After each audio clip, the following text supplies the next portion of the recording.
this far left progressive, whatever they want to call themselves, is their ideas are wrong. And they're wrong in God's eyes, and they're wrong in the eyes of people who believe in what this nation really is. It's the greatest country in the world, man.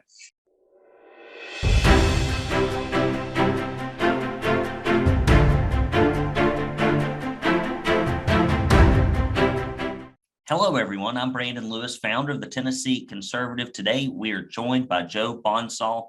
Joe is a 48-year member of the American music group, the Oak Ridge Boys. For decades, you have heard his voice singing power harmony with the Boys, taking the lead on such hit songs as Elvira, It Never Hurts to Hurt Sometimes, My Son, Peterbilt Sleigh, and so many others. He's also written several poignant songs such as G.I. Joe and Lily, Sacrifice, For Me, First Christmas Day, and many more. Joe is also a published author of 10 books, including G.I. Joe and Lily, From My Perspective, My First Christmas Miracle, and the latest book, On the Road with the Oak Ridge Boys. His articles, commentaries, and musings have appeared in bylines in newspapers such as Power, Source, Country Weekly, The Huffington Post, and even Time. Through the Joseph S. and Mary Ann Bonsall Foundation, Joe does amazing work for literacy and animal causes. He is a husband to Mary, father of 2 daughters, Jennifer and Sabrina, grandfather to 2 grandkids, Brianne and Luke. He is a Christian singer, songwriter, poet, author, Phillies fan, and banjo player, which I wish we would see on stage from time to time. Joe and his wife, Mary Ann, live in Hendersonville, Tennessee, with 7 kitties. I complain about the 2 at our house, 7 kitties. They also maintain a 350-acre farm in Tennessee on the Kentucky state line with 2 specially trained special guard donkeys. Joe, welcome to the program. Thank you. Well, Brandon, that was quite an introduction. Thank you very much. I will tell you this, as far as the kitties are concerned, over the last couple of years, we had a bunch of our kitties age out and leave us. So we're down to 3. Down to 3 kitties. Okay, you have 1 more than I do. We've got 2. Mr. and Miss Kitty. We're very original in our naming conventions at our house. They've been with us for a while. So I'm honored to have you here. I'm a huge fan of your music. I recently saw you perform at the Mill in Bremen, Georgia. I took about 10 people with me. It was all of my wife's extended family. I said, we're just going to go. She has some matriarchs of her family that used to sing gospel back in the AM days. And I bought 2 copies of your album on vinyl, Front Porch Singing, and it was my daughter Sylvia's first ticketed event. She had a blast. So tell me what it was like, to be forced off the road, as so many performers were. I have a lot of friends that really make their living on the road, and it has been devastating for them. And how you chose the songs to record on that Front Porch Singing album, because they're fantastic. Well, thank you, Brandon. And I can answer that very simply. The music industry, like everyone else, a lot of sacrifice, a lot of loss during the shutdown and the pandemic and everything else. And, it was kind of a fun memory, in a way, a weird memory, because we were in Myrtle Beach, South Carolina on March 15th. Big show at the big theater there. And we play there every year. In fact, we just played there a couple of weeks ago, which was kind of a full circle kind of thing. But that night after the show, man, we had a sold out show. We got on the bus. We're rocking and rolling all the way home. We had no idea that when we parked our bus, it was going to stay parked for like 6 months and that we would be totally shut down. And it didn't matter if you were a first string violinist in the symphony or a star on Broadway or a country music act like ourselves. We were told to go home, shut the door, no more singing, try not to die. That was pretty much the whole thing. And we did that. And after about 5 months of this, we had a few business meetings here and there to talk about how we can keep our little business going and take care of our people that work for us. And we did manage to do that. I don't know how for sure, but we got through it. And we wanted to do something, man. We had to get together. As you just alluded to, we've been singing together since the earth began to cool. So it was like, man, we haven't even seen each other in so long. We've got to get together and record, man. We've got to do something creative. So we went down to Studio A with our young producer, Dave Cobb, who's produced 3 other albums on us, including our latest Christmas album called Down Home Christmas. Dave is a great, great producer and one of the most famous producers in Nashville right now. He calls us his crazy uncles.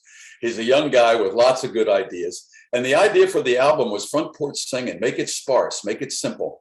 4 Oak Ridge boys sitting on a porch singing old time gospel songs, new gospel songs, old country classics like Red River Valley, or some new country songs written by some of the finest young writers in Nashville.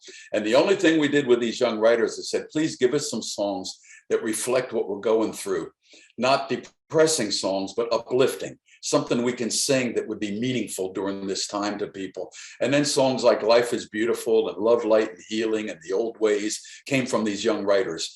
And so I think the album was something we really needed to do at the time, even if it was just for us. Hopefully everybody will enjoy front porch singing, but man, we recorded that thing, you know, just for ourselves, man. Let's get together and just sing. And that's how the album came out. And we adhered to all the protocols. We went down there, stayed as far apart from each other as we could. We did not wear masks, but we only had our producer and engineer, no visitors in the studio at all, no hangers on, no press, no family, no nothing. The 4 of us, Dave Cobb, an engineer, and Dave played guitar, and we had a bass player over here and a drummer in a booth. And he just played percussion a lot of times, not much. And he added some piano and organ and stuff later, but for the most part, the whole idea was simple and sparse, front porch singing, the harmony out front, and it came out really good. It did. The Life is Beautiful song is one of Sylvia's favorites. It's one of my favorites. I just love it. It's an earworm.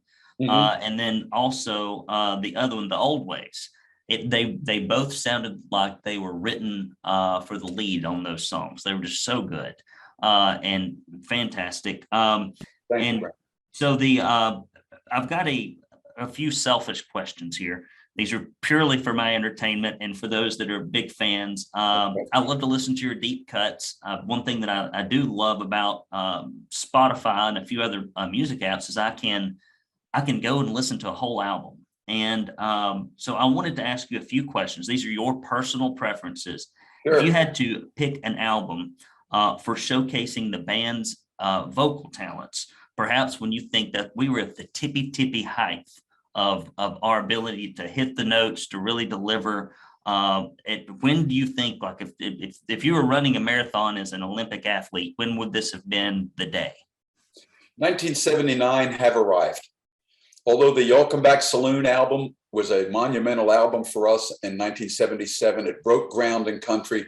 It was voted Album of the Year by CMA, NACM, and won a Grammy. And that was an important album because it kind of showed that the Oak Ridge Boys are serious about taking our talent into country music. We've got gospel roots, gospel quartet roots, and we've never left those roots. But we wanted to expand what we were doing, and the Saloon album did that. Room Service followed it up nicely, but Have Arrived in 1979. To me, that was an apropos title because I thought we were really on top of our game back then. The hits were Leaving Louisiana in the Broad Daylight, Sail Away, and Dream On. And album cuts like Dig a Little Deeper in the Well, Dancing the Night Away, Sometimes the Rain Won't Let Me Sleep. Some of those deep cuts, as you put it, are still meaningful to a lot of our fans that follow us closely today. So I have to say Have Arrived. Now, you know, you could make a good argument for Fancy Free album with Elvira on it in 81. I mean, that thing sold millions of copies and was a big deal. But I think that in your marathon example, Have Arrived in 1979 was the album I think that really set the peg for what the Oak Ridge Boys could really do with our voices. So what about the album that you feel like had the absolute best songwriting on it? The maybe the songs that you thought, wow, there's hardly a loser in the bunch as it goes lyrically. Where would you fall on that?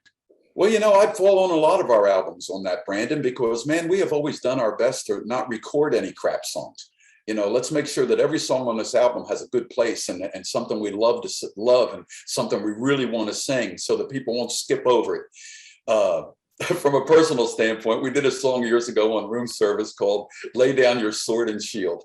Yes. I'm the only one that hated that song. I just it.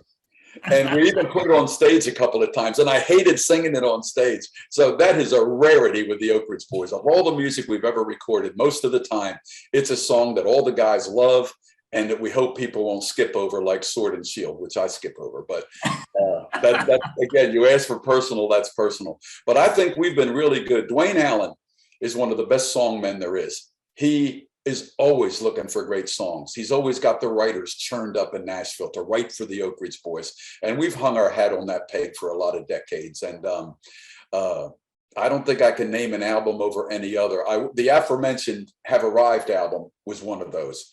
All those songs on there are just so incredibly well written. It blows my mind. But I think we've done that often. Last question, your personal favorite. Look, this is my personal favorite album. Joe's personal favorite. What would it be? Well, I have to go back again to Have Arrived. I just loved Have Arrived. To me, that was a pinnacle album. Favorite song, though, would have to come from our Deliver album in '84. We did a song called Never Hurts to Hurt Sometime.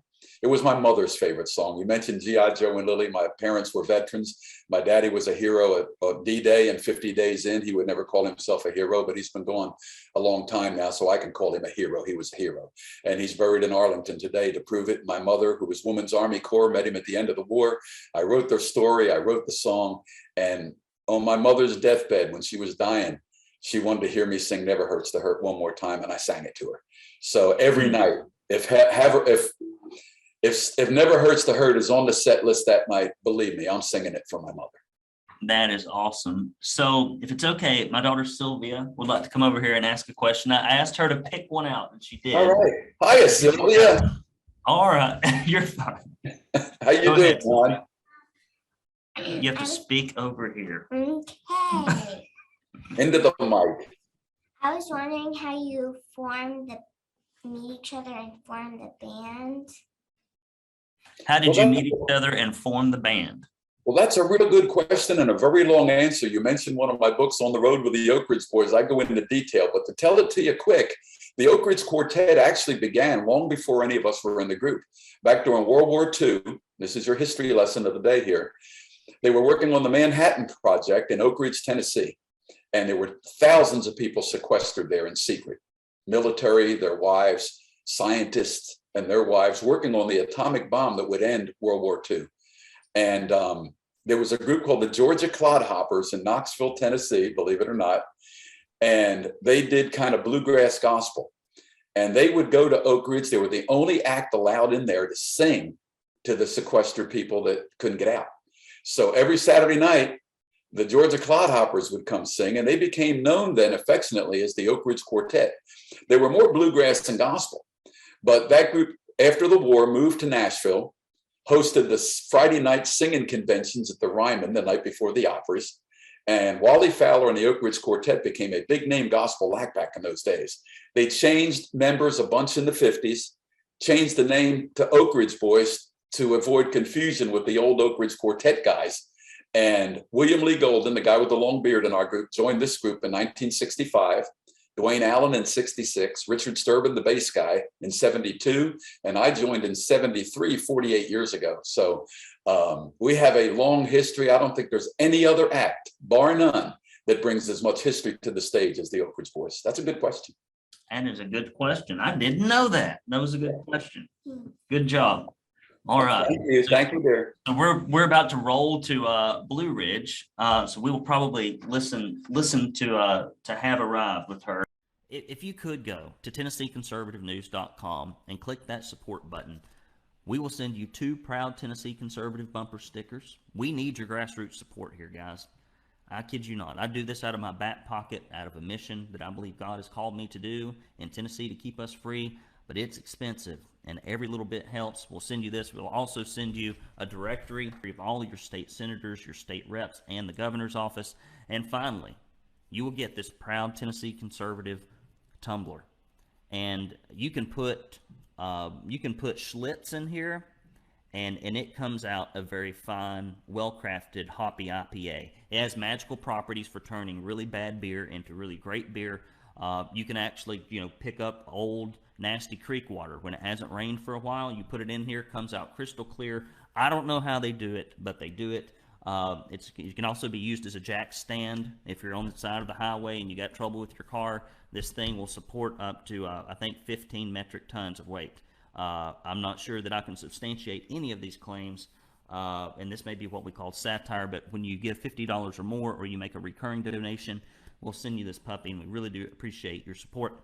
Or you can also go to letsgobrandonhat.com and get your Let's Go Brandon hat. So tell me about some of your upcoming projects and what you're working on now. Well, the main thing we're working on right now is a Christmas show residency at Gaylord Opryland. We open the 24th at Gaylord, and we play 33 shows there right through December 25th with Tuesdays off. So if people go to Gaylord Opryland's website, this is a great night. You get a gourmet dinner and then a complete Christmas show from the Oak Ridge Boys. Now, we took that show on the road for 30 some years. We're known for our Christmas music. I think we've got more Christmas albums out than Kenny Rogers and Dolly Parton put together. Okay, and add Andy Williams. We've got it. We got like 8 Christmas albums. So we've got this big show scheduled at Gaylord for the holidays, and we're very excited about that. And it's kind of cool for us because we don't have to take the show on the road and be away from home the holidays. We sing every night and come back to the house, which is really, really cool. And they're talking about doing it next year as well. So I don't know if we'll ever take that Christmas tour back on the road, as long as Gaylord Opryland lets us sing right in Nashville every night. People have to come to us instead of us coming to them. But it's a great event. I highly recommend it. It's really fun, and it's first class. And we're starting to put together a tour for next year. We're going to be pretty busy, I think, and we're going to call it the Front Porch Singing Tour in 2022, believe it or not. And so we're working on putting the tour together and how we're going to do that and where we're going to go with it. And William Morris Agency's putting the dates together. And let me get off that for a second and thank you for being a voice for conservatism in Tennessee. Good conservative values are something we need so badly, especially in this last couple of years. And with the pandemic upsetting everybody and with people not totally being truthful with us about any of it. I'll give you, for instance, I've had a little nerve problem going on in my foot. I'm breaking that news to you now. Some people have seen me limping around. There's nothing wrong with me physically or mentally. I am absolutely fine. I've been tested for everything. But I'm working on this nerve issue. And I've had a couple of big tests at a couple of Nashville hospitals here in the last month or so. And I asked the technician at both tests in 2 different hospitals, so there are a lot of COVID patients here, right? And he says, no, there's a few. And if you looked at the news, you would think that our hospitals are overrun with patients. And it's just not true. I just wish, as far as vaccines and everything else is concerned, that people would just be honest with us. I think we can take the truth. We're American people, for crying out loud. Just give us the truth so we can deal with the truth. And I haven't seen many truthful things, especially in this last year since Joe Biden's become president. Everything's a mishmash of some kind of socialism or something way out there to the left that just doesn't even resonate with people who are true Americans and Christians in their hearts, like I know I am and you are. So, man, I just hope that somebody will start being more truthful with us. It's been a horrible ordeal. A lot of people have lost a lot. There's been a lot of loss, a lot of sacrifice for us, for you, for everybody. But man, it's time to just really move on now and start getting our country back on track again. And I think what just happened in Virginia may be the beginning of that. Well, I hope so. And, I started this back in October because people thought I was a little bit strange of last year, because even in March, we led a little bit of a movement here in Chattanooga to get businesses and churches back open. And they were, they picked winners and losers. You could go into Lowe's and Home Depot and you could pick up a whatever you wanted. You could go through a drive-through, but you couldn't drive through for communion and you couldn't go to a church service. That's right. And that's when I knew that something, in my opinion, I'm believe as you believe, and I've listened to a lot of your music for several years, that the devil's not lazy. He is not lazy, and he is very clever. And I think that being able to use this to shut down houses of worship and to really cripple a lot of small businesses, which tend to be more Christian oriented, was clever. And I'm hoping that people are beginning to see the truth. And as you mentioned, I think Virginia may be a good bellwether for us. And I promised Scott that I would not get political. So I'm going to move on to my last question. Yeah, it don't matter what you promised, Scott. This is Tennessee conservative. Hey, man, I'm with you. I just want you to know I'm with you. And I pray every day that God will heal this country and that we will get back on that footing that we need to be on. And I honestly still believe there's a whole lot more people like us out there than there are the people who would be pushing this socialist type government on us. And this far left progressive, whatever they want to call themselves, is their ideas are wrong. And they're wrong in God's eyes, and they're wrong in the eyes of people who believe in what this nation really is. It's the greatest country in the world, man. You can be anything you want to be. My mama taught me that. My mother used to point to my father in his wheelchair because he had a stroke at age 39 when a piece of shrapnel stuck in his carotid artery. And from 39 to 76, he was disabled, permanently disabled because of that war. And my mother would always point over at him and say, that's why guys like him did what they did and sacrificed what they sacrificed, so that you could have a future and so you could make something of yourself. So don't blow it. And my mother was right. And that's all I'll say about that. Amen. Well, Bud, if people want to follow where you are, I know that you're going to be at the Gaylord Opry Center for the Christmas tour, and it's going to be a long tour. I'm going to try to get tickets and take my wife up there. Tell me, what's the best way for people to learn about that, but also just follow you in general? Well, oakridgeboys.com is our website. All one word, oakridgeboys.com. Everything about us is there, and pathways to other places are even there. If you follow us on Twitter, it's at Oak Ridge Boys, one word on Twitter. And my Twitter account is at Joe Bonsall, JoeBonsall. And if you follow me, be prepared for a little craziness, but I do the Oak Ridge Boys tweets as well. And the whole idea behind Oak Ridge Boys Twitter account is very similar to On the Road with the Oak Ridge Boys book. Take you with us. This is what we're doing every day. This is an up-to-date look at how we're doing it, where we're doing it, what we've got planned. It's all on Twitter, up-to-date live every day at Oak Ridge Boys. And that's a good place to follow us. If you're a fan of the group, you'll love it. And if you like a little craziness from time to time and a bunch of cats, follow me at Joe Bonsall. We also have an Instagram presence, a Flipboard presence, and a Facebook presence. I don't have too much to do with that. Dwayne Allen handles a lot of our Facebook. Our girl, Kathy Harris, who's worked for us for 50 years, does our Instagram. And our operations manager, John Meir, keeps people up to date on Flipboard. But I do the Twitters. You're not talking to a PR firm when you follow the Oak Ridge Boys on Twitter. You're talking to me. Well, I may get on there. We have social media all over the place, but some of it I keep up with. I've limited myself to one channel. But I think I'm going to have to go out there for no other reason than to follow you. But I appreciate what you do. One thing that I tried to do, I interviewed Lee Greenwood a couple of months ago. I love country music. I love gospel music. And even though I'm younger, I was raised by my grandparents, and they had that old AM radio in the kitchen. And my grandmother would do, she'd never watch TV. She didn't have it. She didn't like TV, didn't want a phone in the house. And so we would listen to the old quartets. And I'm a little bit older for my age because of that upbringing, but I'm trying to do what I can with the publication to keep traditional country music and traditional gospel music alive. And it is a great honor to have you on here. And I appreciate the fact that y'all have not retired and that you're out there doing it on the road all the time. Thank you.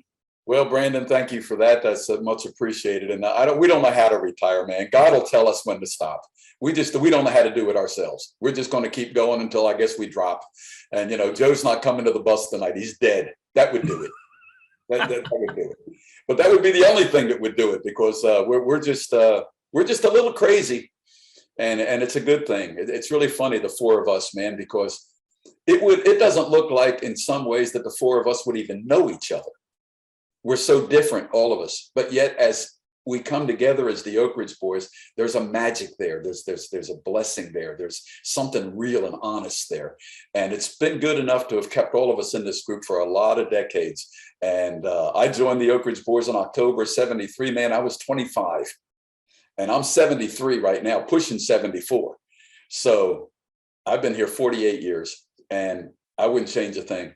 I wouldn't go back and change anything. The way we've done things, the lessons we've learned when we've done them wrong, we've had those too. We all do, but I wouldn't change anything. I'm thrilled today, and I'm just as excited about getting on stage tonight as I've ever been. Well, thank you so much, Joe Bonsall of the Oak Ridge Boys. Thank you for your time, and if you've got anything to promote, let us know. Scott can get in touch with us. Thank you again. Thank you, Brandon. God bless you and your family there. Your daughter is beautiful. Give her my best. I appreciate it. Brandon Lewis here with the Tennessee Conservative. Until next time, I'm signing off.